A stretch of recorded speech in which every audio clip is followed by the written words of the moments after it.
Hey there, it's Katie at the library, and I'm not talking to you about new books this time. I'm talking about some fun, atmospheric, kind of creepy books. I don't super go in for the thriller, super gory books. These are just kind of atmospheric and just kind of fit the fallish mood, especially today when it's all rainy and gray out.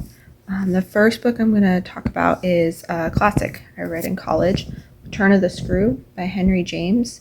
A governess goes to take care of two orphans, and she's convinced there's evil in the house. Set in the 1800s. It's a good gothic horror story. Practical Magic by Alice Hoffman.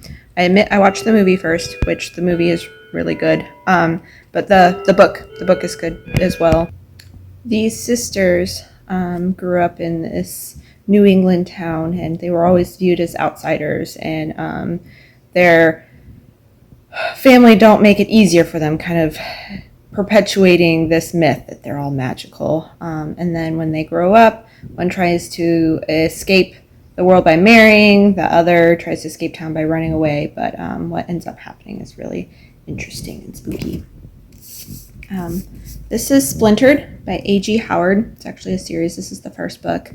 It's a Alice in Wonderland retelling, darker, I think, than Lewis Carroll. It gives me the Alice in Wonderland with Johnny Depp vibes, but a little darker.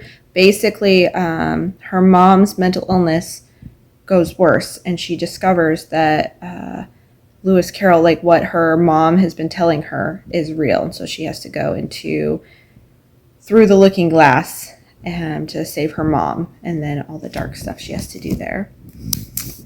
Libba Bray's A Great and Terrible Beauty is also a series. This is book one.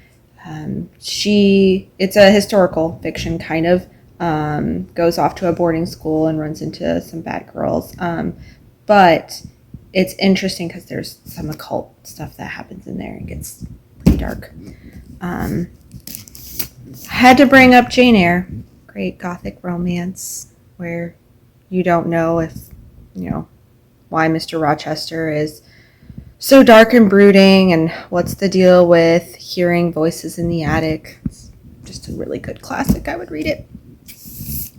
House by Frank Peretti and Dekker. It's an older book. I read it in college. This couple runs into trouble on the side of the road and come across this house, and they think they're safe. And then they discover another couple has had the same problems. And then there's these house rules.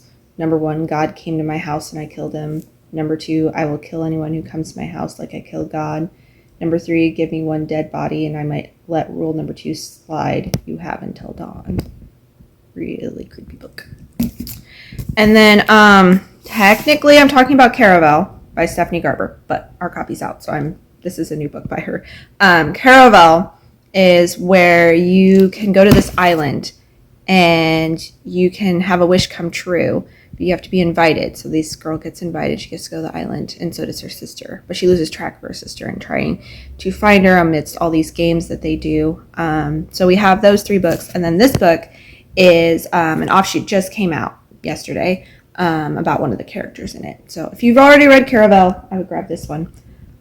So those are just a few creepy atmospheric books. Our shelves are full with all sorts of other things. I have a display out of creepy movies if you're interested in that as well.